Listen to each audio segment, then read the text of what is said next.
Hi friends, welcome to our own చేతి వంట. ఎలా ఉన్నారు ఫ్రెండ్స్? బాగున్నారా? టుడే రెసిపీ వచ్చేసి బంగాళదుంప ఫ్రై అయితే చేస్తున్నాను ఫ్రెండ్స్. చాలా అంటే చాలా బాగుంటుంది. వీడియో చూసే ముందైతే ఒక చిన్న లైక్ చేయండి ఫ్రెండ్స్. ముందుగా అయితే బంగాళదుంపని శుభ్రంగా వాష్ చేసుకొని కట్ చేసి పెట్టుకున్నాను ఫ్రెండ్స్. వాటిని గోల్డెన్ బ్రౌన్ కలర్లో వచ్చేంత వరకు అయితే ఫ్రై చేసుకోవాలి ఫ్రెండ్స్.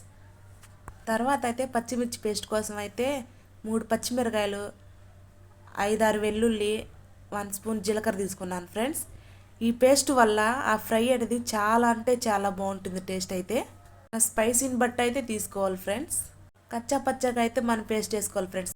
తర్వాత ఒక కడాయి తీసుకొని అందులో 2 టేబుల్ స్పూన్ ఆయిల్ వేసుకోవాలి ఫ్రెండ్స్. ఆయిల్ వేడెక్కిన తర్వాత 1/2 స్పూన్ మినప్పప్పు, 1/2 స్పూన్ పచ్చిశనగపప్పు, 1/2 స్పూన్ జీలకర్ర, తరిగిన ఉల్లిపాయ ఒకటి, 1/2 స్పూన్ పసుపు, ఇవన్నీ వేసి బాగా కొంచెం కలర్ వచ్చేంత వట్టుకైతే ఫ్రై చేసుకోవాలి ఫ్రెండ్స్. ఇంక దీంట్లో మన అల్లం వెల్లుల్లి పేస్ట్ వేసిన అవసరం లేదు ఫ్రెండ్స్. ఎందుకంటే మనం ఆల్రెడీ పచ్చిమిర్చి పేస్ట్లోనే వెల్లుల్లి వేసాం కాబట్టి. తర్వాత మనం ముందుగా ప్రిపేర్ చేసి పెట్టుకున్న పేస్ట్ అయితే ఉందిగా ఫ్రెండ్స్, ఆ పేస్ట్ వేసి పచ్చి వాసన అంతా పోయేంత వరకు అయితే ఫ్రై చేసుకోవాలి ఫ్రెండ్స్. మనం టేస్ట్ సరిపడా కొద్దిగా సాల్ట్ వేసుకొని ఇదే విధంగా మీరు కూడా ఒకసారి ట్రై చేయండి ఫ్రెండ్స్. ఎలా వచ్చిందో కామెంట్ చేయండి. మన ఛానల్ని కొత్తగా చూసే వాళ్ళు ఎవరైనా ఉంటే సబ్స్క్రైబ్ చేసుకోవడం మట్టుకు మర్చిపోవద్దు ఫ్రెండ్స్. కొంచెం మగ్గిన తర్వాత ముందుగా మనం ఫ్రై చేసి పెట్టుకున్నాం ఫ్రెండ్స్ బంగాళదుంప ముక్కలు, వాటిని వేసుకొని బాగా మిక్స్ చేసుకోవాలి ఫ్రెండ్స్. ఆ పేస్ట్ అనేది ఆ ముక్కలకు పట్టేంత వరకు అయితే మనం బాగా ఫ్రై చేసుకోవాలి.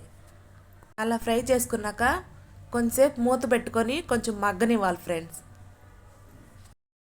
అలా మగ్గడం వల్ల ఆ పచ్చిమిర్చి పేస్ట్ అనేది ఆ ముక్కలకు బాగా పట్టి టేస్ట్ అయితే చాలా బాగుంటుంది ఫ్రెండ్స్. కర్రీ అయితే రెడీ అయిపోయింది. పిల్లలు కూడా చాలా ఇష్టంగా తింటారు ఫ్రెండ్స్. ఈ వీడియో నచ్చితే లైక్ చేయండి, షేర్ చేయండి, కామెంట్ చేయండి, సబ్స్క్రైబ్ చేసుకోవడం మట్టుకు మర్చిపోవద్దు. Bye friends.